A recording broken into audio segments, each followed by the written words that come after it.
Сәлеметсіздер ме? Қайырлы күн. Менің есімім Алия, және де бұл менің тоқыма жайындағы каналым. Қош келдіңіздер. Егер де маған жазылмаған болсаңыздар, подписаться батырмасын басып, алдын ала лайк басып кеттіңіздер. Көп рахмет. Бұл жолы мен сіздерге көрсетейін дегенім, бұл мен бір апта каналда болған жоқпын, 7 күн.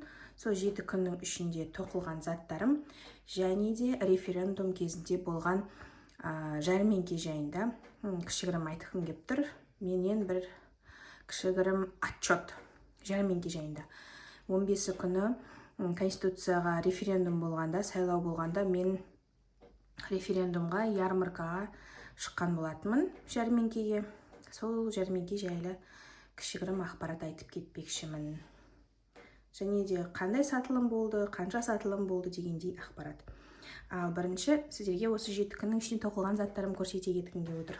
Біріншісі бұл мына қонжық. Менде андай на безопасном креплении андай көздер сияқты мұрындар болған. Соны салмадым мына қонжыққа. Қазір енді ойланып отырмын. Тікпей, может, надо было носик на безопасном креплении сделать. Бірақ бұлай да сүп-сүйкімді. Бұл бірінші қонжық. Екінші қонжық міне мынандай аппақ. Кстати, шапкасы шешіледі. Үстіндегі кофточкасы тоже шешіледі. Схемалары бір-біріне ұқсайды. Кішкене ғана өзгертулер бар. Мынау плюшевый жіптен тоқылған. По-моему, велюттадан тоқыдым. А мынау секционное окрашивание пряжа Ализе бірдеме деген. Тоже толық ақпаратты жаза кетермін. Ал мынау бұл Қытайдың жібі велюровый. А мынау Ализе софти. Мына жіпті білмеймін, өкінішке орай. Бұл какой-то акриловый жіп. Міне. 2 қонжық. Қазір үшіншісін көрсетем. Үшіншісі ол міне мындай аппақ дейміз, сүп-сүйкімді. Мында уже носик на безопасном креплении қойдым и глазки. Мынау көз тоже на безопасном креплении. Без радужки. Мыналарда радужкасы бар ғой, көз жылтырлап тұрады. И кішкене томпайып тұрады көздері. А мынау сондай плоский өзі. Осындай көзді салдым и мұрын салдым. Бұған жай шарфик тоқи салдым. Өйткені ярмаркаға барардың алдын тоқыдым. Ярмаркаға алып барғым келді дағыны. Сөйтіп мынандай киім емес, тезірек шарфик тоқи салдым. Бірақ ярмаркада сатылған жоқ. Сондықтан сіздерге көрсетіп отырмын. Міне 3 ойыншық. Сосын тағы бір Демогоргон. Кішігірім ярмарка жайында, Демогоргон жайында айтуға кеткім келіп отыр.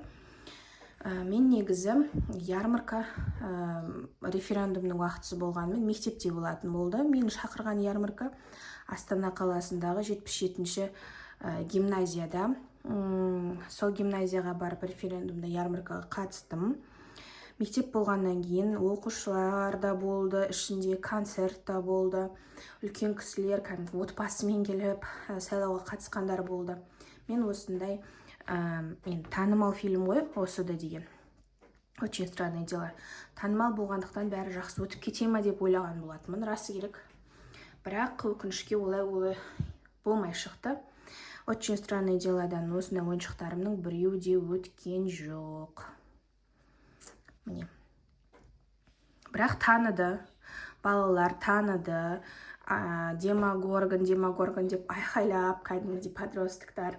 Менің өзімнің қызыммен жасты балалар, 5-6 сыныптың оқушылары, үлкен сыныптың 9-11 сыныптың оқушылары барлығы бұл персонажды таныды, келіп алғылары келді. Мамаларына жылап кеткен балалар да болды, бірақ өкінішке орай ата-аналары алып берген жоқ. Сондықтан Демогоргонның барлығы менімен қайтып келді. Ал енді сіздерге повязкаларды көрсеткім келіп отыр. Мынаны кеше ғана тоқыдым. Бұған тоже мынандай ою орнаменттерін қыстырғым келіп отыр. Қазір шамалдан кейін барлығын оюларын қадаймын. Сосын келесіде көрсете кетемін. Мынандай секілді қылып. Повязкада мынандай ою қыстырдым. Бұны мен ярмаркаға алып бардым. Сол ярмарка болар күні тоқыдым, осындай қыстырдым. Ою өрнектерді адамдар көп қарады, қыз келіншектер, жас қыздар да, үлкен апалар да қарады, қызықты. Бірақ өкінішке олай өтпеді. Неге екенін білмеймін. Менде қазір кішігірім ярмарка жайында айта кетейін. Ярмаркада 3 қана затым өтті. Ол мен сіздерге алдыңғы видеода көрсете кеткен смешные сумочки были, аузынан телефон салып қоятын. Сондай күлкілі сумкам өтіп кетті.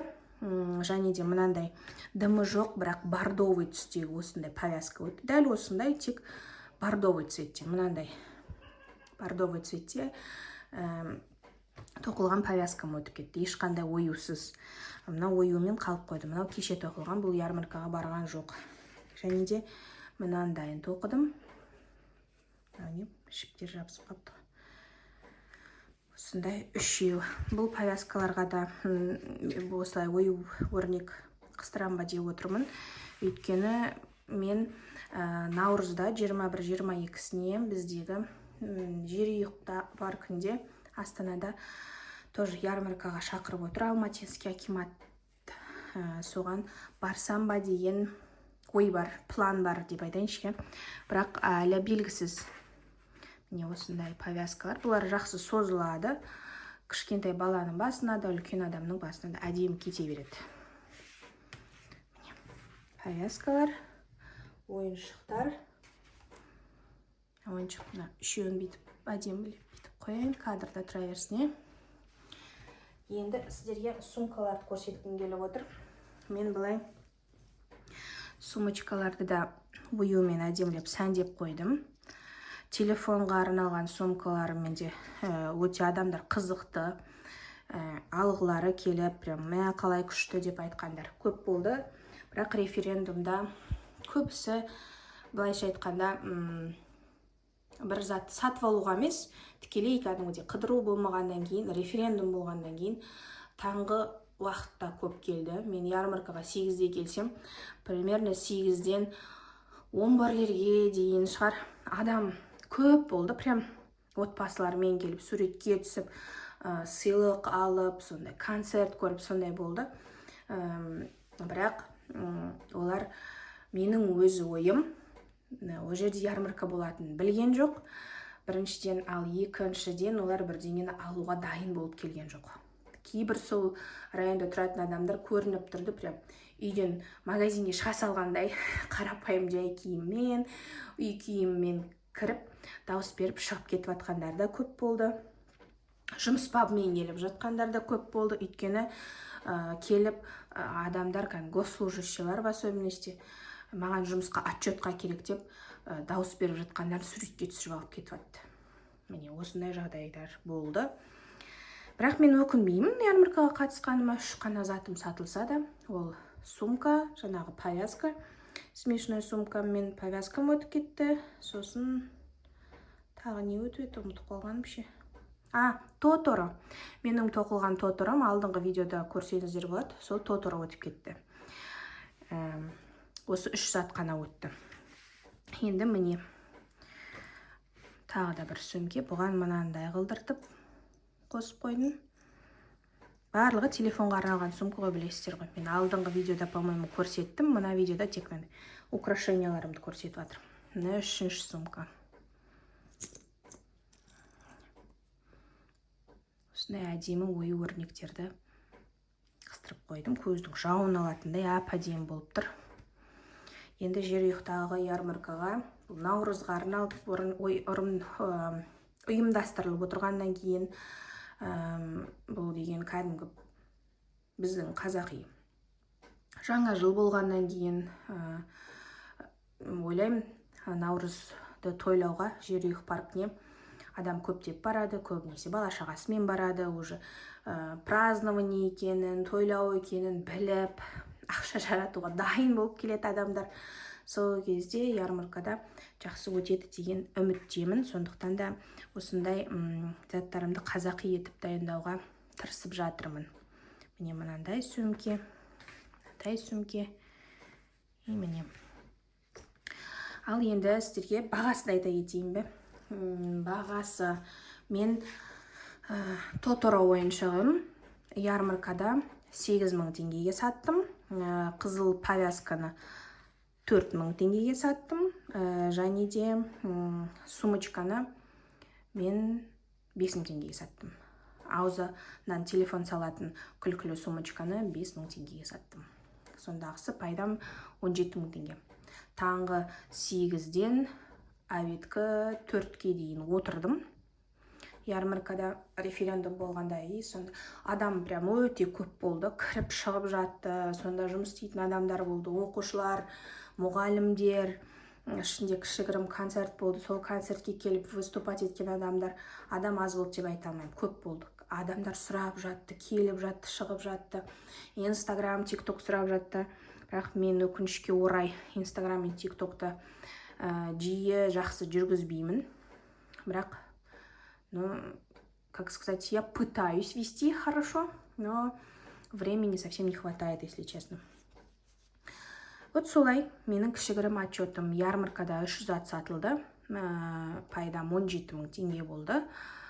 Тоторо 8.000-ға, аузы ашылатын телефон, ауыз арқылы салынатын күлкілі сумка, оны алдыңғы видеода көрсете кеткен болатынмын. Оны 5.000 теңге, ал повязканы 4.000 теңгеге саттым. Және де мына ойыншықтарым и мына сумкаларым, бұл осы аптадағы менің жұмысым. Міне. Демогоргон, еш мынандай ойыншық. И повязка. Бұл менің осы 7 күнде пока емес 4 бала-шағамен жүріп тоқылған бұйымдарым. Көп емес әрине, бірақ все-таки навязала. Және 22-сіне дейін, 21-не дейін тағы да тоқуға тырысамын. Тоқып жатсам, процесстерімді түсіруге мүмкіншілік болып жатса, процесстерді түсіріп, сіздерге көрсетемін деген ойдамын. Ал қазір осы видеоны соңына дейін көргендеріңіз үшін сіздерге көп рахмет. Мені қолдап, лайк басып, комментарий жаза кетіңіздер. Сау болыңыздар. Сәлеметсіздер ме? Қайырлы кеш. Сіздерге видео түсіріп болып отырмын да, жаңағы видеоны қарап отырып, өз-өзіме таң қалып отырмын. Өйткені мен 2 баланы ұйықтатып келіп барып, сосын видео түсіруге отырғанмын ғой негізінде. Сонан әр ойым жан-жаққа бөлініп, не деп не қойғанымды білмей, бірінші 7 күнде тоқылған бұйымдарымды көрсетіп бастап, ортасында референдумға, ярмаркаға барғаным жайында, одан кейін әй жоқ, шай жоқ, енді баратын ярмаркам жайында айтып кетіппін. Сон кішігірім түсіндіре кетейін деп отырмын, сіздер шатасып кетпес үшін. 15 күні, жексенбі күні мен ярмаркаға шыққан болатынмын. Ол ярмаркада 3 бұйымым сатылды. 7 күнде не тоқылғаным жайында сіздерге жаңа видеода көрсете кеттім. Үшіншісі, ол мен 22-сі, 21-ші Наурыз мейрамына орай Алматы аудандық әкімі Астана қаласындағы мені жерұйық паркіне ярмаркаға шақырып отыр. Соған шықсам ба деген ой бар, план бар. Оған шыққан жағдайда сіздерге толық видео түсіріп, ярмаркаға қандай бұйым алып барамын, және де сол ярмаркадан да видео түсіріп, видео түсіруге тырысамын. Ал соңына дейін қараған болсаңыздар, сіздерге көп рахмет. Мені қолдап, лайк басып, комментарий жаза кетіңіздер. Сау болыңыздар.